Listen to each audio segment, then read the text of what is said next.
Alright, I'm just going to go over some quick basics of how to do the timing belt on the Volkswagen Beetle. To do the Beetle timing belt, there's a couple of things that you have to remove. One of which is the tensioner. There's 3 bolts to it. They're 13mm, 1/2 inch. It's contained between this metal plate here and this one. Once you pull the bolts out of that, you can just slide it down and out of the way. To get the top cover off, it's really easy. They've provided these little buckles. They're about the same level.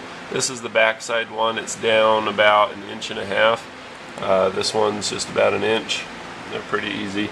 Once you unbuckle those, get the hose off for the evap. I believe it's evap. It's just this little horseshoe type hose. To get the side off of here, you just push in the little button. Just push right there, twist it gently, it'll come off. The other side, it's just a standard hose clamp. I like to use 90-degree angle pliers.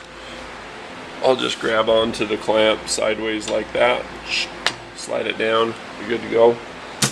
Once that hose is out of the way, you can get the cover off. You got to get this tensioner out of the way to get the, I guess you should get the belt off too, huh? There's a 15mm block here. You just grab it with your end wrench and then just pull the wrench toward you like that, and then you can get the belt off of there. And then remove the tensioner. The timing marks for this, you line up the cam first. Watch this one right here at the top. You can see there's a little arrow on the case, and then there's a little slot right there. I've painted it to make it look a little easier to find. What I do is I'll watch the back side of the tooth here, because the tooth will be the same throughout, and if the mark's on the front side of this, then I mark up, line up the front side of the tooth here to this mark there. Once you get that on, you'll look at the bottom and you'll see the timing mark is on the little drive gear here, and then there's an indentation there, and they line up. If you line this up, you might be off 180 degrees up here, so line this one up first, and you'll be in good shape.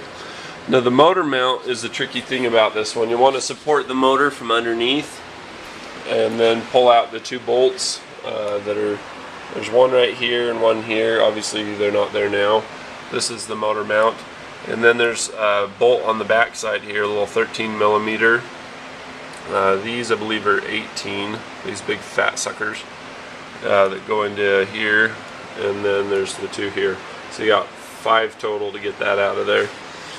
Once you do that, it'll give you access to reach your hand inside of this one, and this is the money one right here. You can't get the belt out because the belt's trapped by the motor mount. It's a 16mm bolt in there, and then there's 2 more that are accessible from down below. Let me grab a light and a creeper.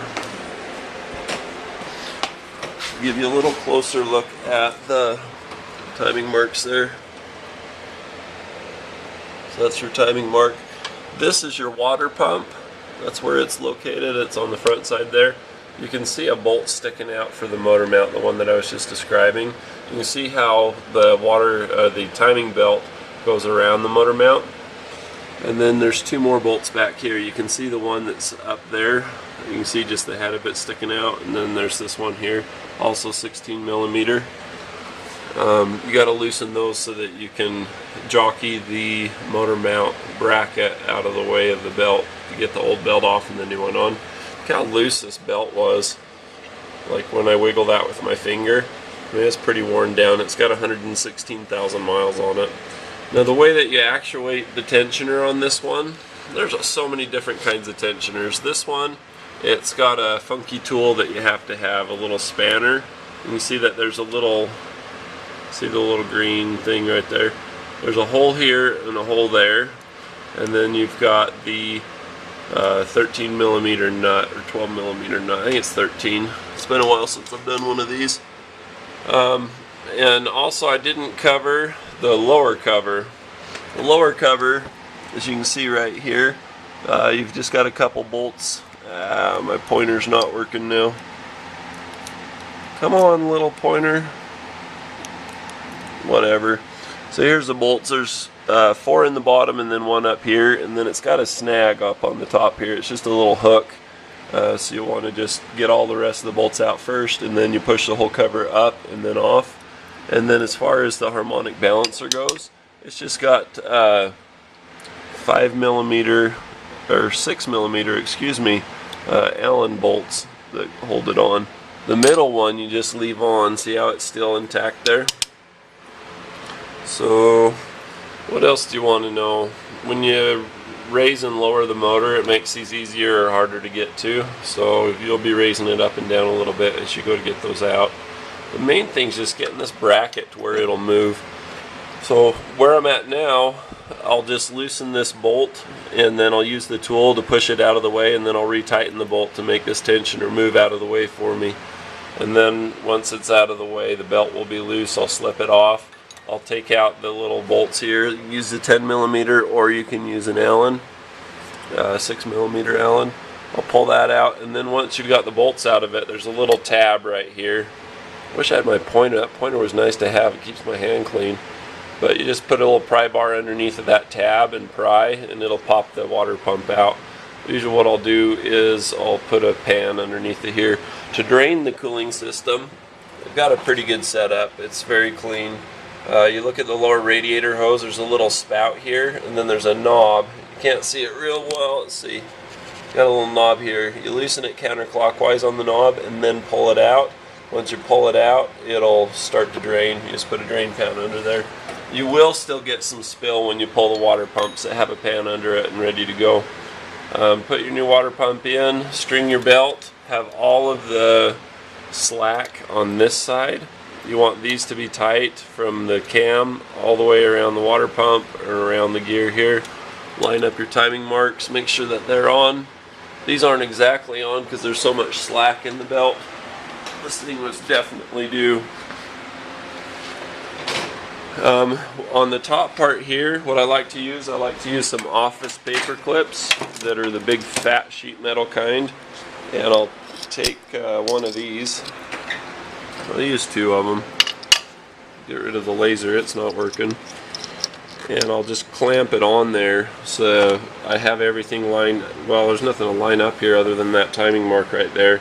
But I'll put the belt on, I'll string it around the water pump, I'll take some of the slack and put it around the tensioner, and then I'll pull it tight, and then I'll wrap it around down here so that the timing marks are on. So all the slack is left there, and then I'll take, this is the specific tool that interfaces with it. See how it has 2 little pins that correspond? Harbor Freight sells one that's like this. Maybe I got this on, I don't know where the crap I got this one, but it's adjustable. When it's at its smallest point, then it can be used on a Volkswagen. You see how the pins are the same distance. Maybe you can see that, maybe you can't. But this tool makes it really nice and easy, but you can use either one. This is a Schley Products Corporation tool, spelled S-C-H-L-E-Y, Products Corp. And they're made in the USA, which is awesome. That's part number 86400, and then there's a 3 at the end. I don't know if the 3 is needed or not. It looks kind of like a Euro sign, but backwards. So that's what you use, and as you turn that tensioner pulley is on a cam, and it'll get tighter or looser. So hope this video is helpful to you. It's not my best video ever, but I think it gives you all the information that you'll need in order to do this job properly. We'll show you underneath of there, there's the bracket that goes on the motor mount, and then there's another bolt behind that you can't see. Way back there, I don't even loosen that one, right there. Barely see it.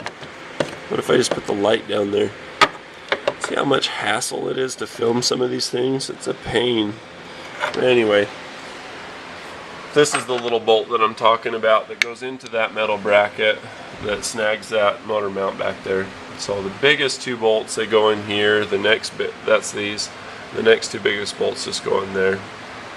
So cheers, thanks for watching my video. Be sure to subscribe if you want to see more videos like this. There's little tips and things in each of these videos. Even if you don't have a Volkswagen or you don't have a Toyota, you'll see little tips and tricks that'll help you in working on other cars.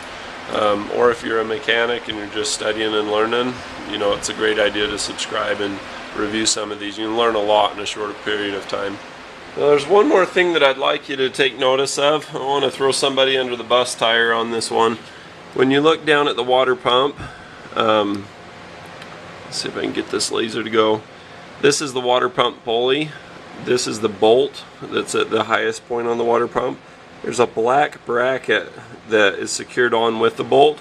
Now when you take this bolt out and go to take the water pump out by prying under those spots on the bottom, this is going to hold it up and it's going to get bent a little bit out. That's okay, it's not the end of the world, but you'll notice that next to it there's a vacancy. If you'd rotate the water pump, to bear in mind the water pump's spherical design, if you rotate it, see, like here's the bottom tab where you can put a pry bar under here, you can put one under here. Now when you're looking at it from the top, you've got that metal tab here.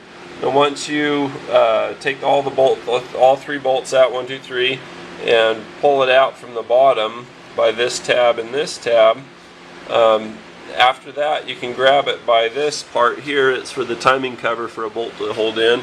You rotate it this way, and that's going to take that tab from here to here, and now you can pull it out. You can get a pry bar and pry underneath of this right here and get your pump out the rest of the way. Now when it comes time to put it in, this is sealed in by an O-ring. If you go to put it in with a dry O-ring, it's going to leak. That's frustrating. What you want to do is you want to you put silicone. Use silicone as a lubricant, either an adhesive silicone or use what I like to use, and that's a spray silicone. A spray silicone lubricant from an aerosol can. Spray it on there, and then it'll slide into the block with ease, and then you won't cut the O-ring and have a leak. You'll be in great shape. So that's just a little added bonus tip for you.